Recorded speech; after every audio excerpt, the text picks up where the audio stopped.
on what you're willing to, or who you talk to when you ask them about it and inspire them into your business. You ask them what that they want, and if they want a piece of the pie and a decision, and you don't want that, then you need to be clear about that up front and be willing to walk away and don't compromise. Yeah? Does that give you an idea from an investor's perspective around what they're looking for? Yep, they are buying you, and you're right in the questions that you asked earlier, but don't be, depending upon what you're going for by way of a return and what promise to pay money back, you need to be prepared for that money conversation. And all of those things that were listed up here on that screen that was there before, they are all the things that are the money conversation, but not the buy into you conversation. Does that help? Does that offer a different, slightly different perspective? Yep.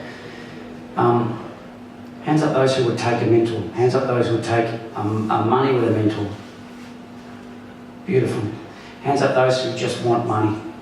I'm not putting myself into very much. Beautiful, great.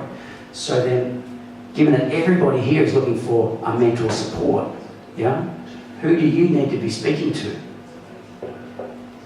You don't want a banker. You want to go to somebody in the industry, or someone who knows about your industry, someone who has experienced your problem, who's experienced the problem that you're looking to solve. Because the closer they are to the journey that you're going down, the more engaged they are in your story, and the more able they are to believe what you're into. Does that make sense? Yeah? And the journey to get money is easier. Cool. Comfortable? Help? Lovely. Please, thanks, Michael. Appreciate the time. That was really awesome. Thank you. So, really, I guess, what I took away from standing up there, a couple of meters away, was very much, if you think about it, you're going to lead, for a lot of the people that you need to raise money from, you're going to lead with the emotion. You're going to lead with the why. You're going to lead with the, you should be part of this because you're going to change the world kind of conversation. That doesn't mean you shouldn't back it up with the numbers afterwards. It doesn't mean you shouldn't have the pitch deck and whatever not. But it's probably not how you start the conversation. How you start the conversation is, look, I've invented this thing, it's going to change the world. And people are going to go, okay, tell me more, right? But you're just going to, hey, I've invented this thing, it's going to 10 times your money. They're going to go, yeah, right, as if, right? Can you feel the difference in the weight of those two conversations?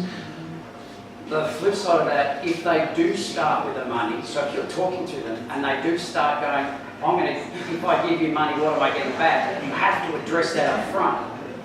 But don't let that be the dominant part of the conversation. Weave back into the emotional win for the money that they give you. Bingo. The contribution that they will make to your ability to contribute greater. The human being, I'm on a soapbox. The human being has a passion to make a contribution. And the greatest contribution is that to other people. Yeah, to somehow amplify or leave a mark that elevates society. Elevates people, community beyond themselves. All of the things that you're doing are all about solving problems. I don't know any of them, but I can almost guarantee everything that you're doing is all about solving somebody else's problem. Yep? And helping them to live a better life. The human being has a passion to want to make a contribution to the betterment of community. Yep? Engage in that passion from your investor and allow them to see how their contribution to what you're doing makes a massive contribution to the community. And you fulfill an innate need for them for the betterment of community. Does that make sense? Tap into that. Because what you are doing is you are selling an opportunity for them to achieve a vision that they have for themselves. And if you can tap in and align with that, then you're on a one-on-one wavelength that will allow them to be more open about parting with money for you and what you're looking to achieve. Yep. Nothing further to add. So we're going to talk a little bit about how to actually do this presentation stuff. So I think I made it clear, very, very clear, probably before you're going to learn your pitch.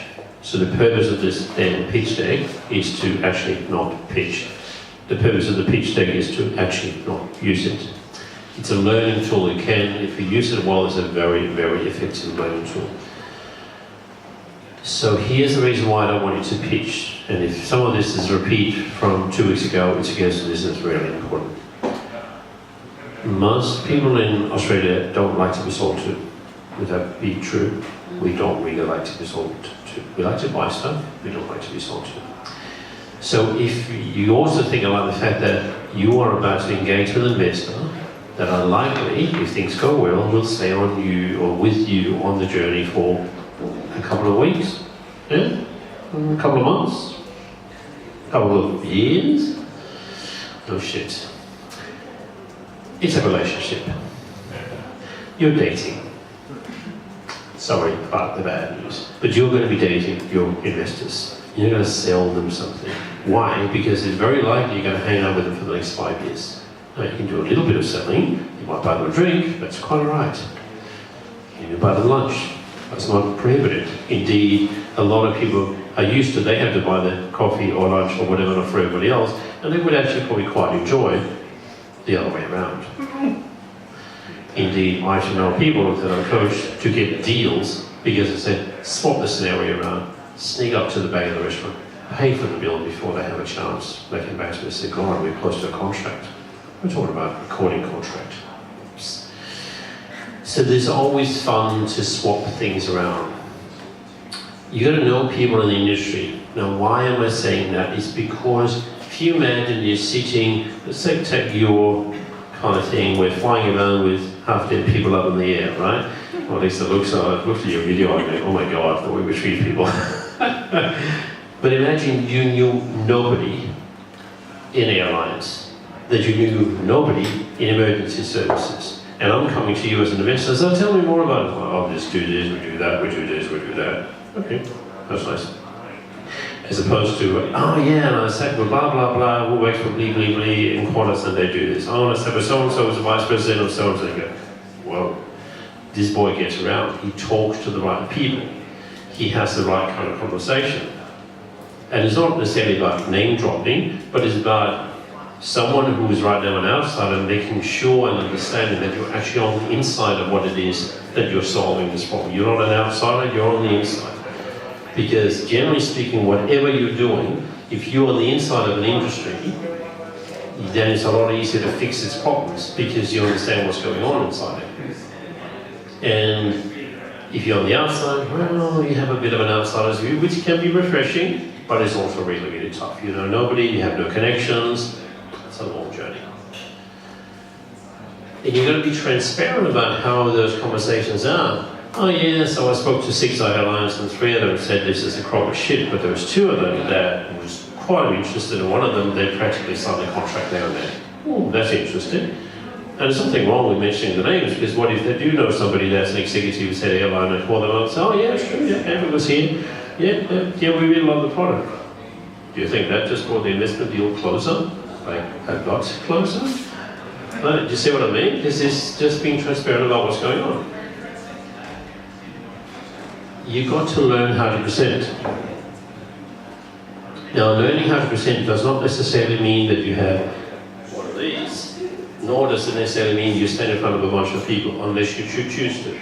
Learning to present could just be that you sit at a cafe table with somebody else and you are talking to them. Or you have booked one of the small meeting rooms somewhere around the corner here where we work, and you have someone in there and you're presenting on a whiteboard, on a flip chart, on your screen, what it is you want to talk about. But you still have to learn how to present. Now, as I mentioned at the beginning of this evening, is we won't have time to go through a full how do we present kind of course.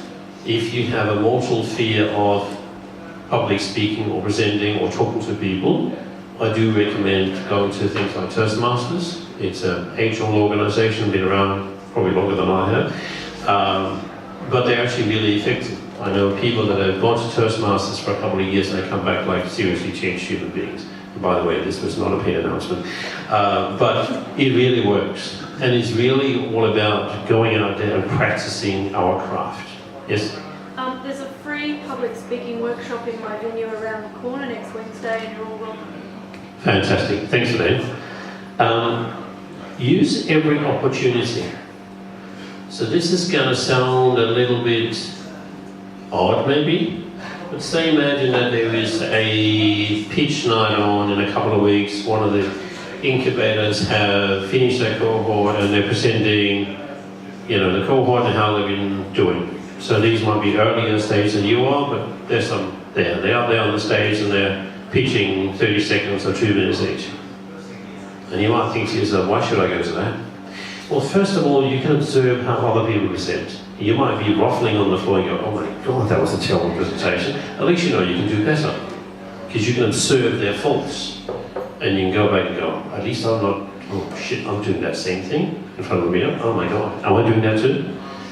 The other thing, and this is a magic trick, free of charge.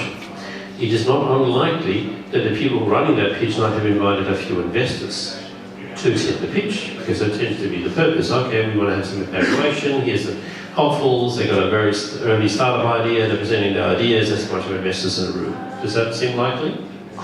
Well, how about we just sign up and say, hey, can I buy you a cup of coffee? Like, oh, do you want to come out with me and I'll buy you a drink at the bar? Oops. It's very effective, because you know they're in the room. Why would you rather go fishing? In an empty ocean, or somewhere where someone's told you on the map that here's a school of fish, go fishing, take a boat out. And a lot of people miss this opportunity because they think that, oh, well, that's for them. It's not. It's for everybody. You can buy a ticket, it costs you $40 or whatever to be there. But if you can speak to 2 or 3 investors during that evening and get their card and take it home, and say, can I catch up with you? I just want to run this past you and can I bend your ear and get you some advice? It's very valuable and it's only $40. $10 for engagement, it's kind of cheap. Do you see where I'm coming from with that? I would bet you this week in Melbourne alone, there's at least 2 or 3 of these. Might take a little bit of searching and you might need to be subscribed to a whole lot of mailing lists, and some of them you probably get tired of seeing them emails, but at least you'll get out there and you'll meet people. And when you meet the same person for the 2nd or 3rd or even 4th time in a year, you go, oh, it's you again. Yeah, you're the thing with the funny things up in the air. You've dropped the stretcher in the middle of the air. I remember watching a video up from Meta last year. Okay, yeah, that's interesting. Okay. So what do you actually need? Oh, you're looking for investment. Oh, that's interesting. Tell me more. Because now there's some familiarity, because I've seen his face 4 times.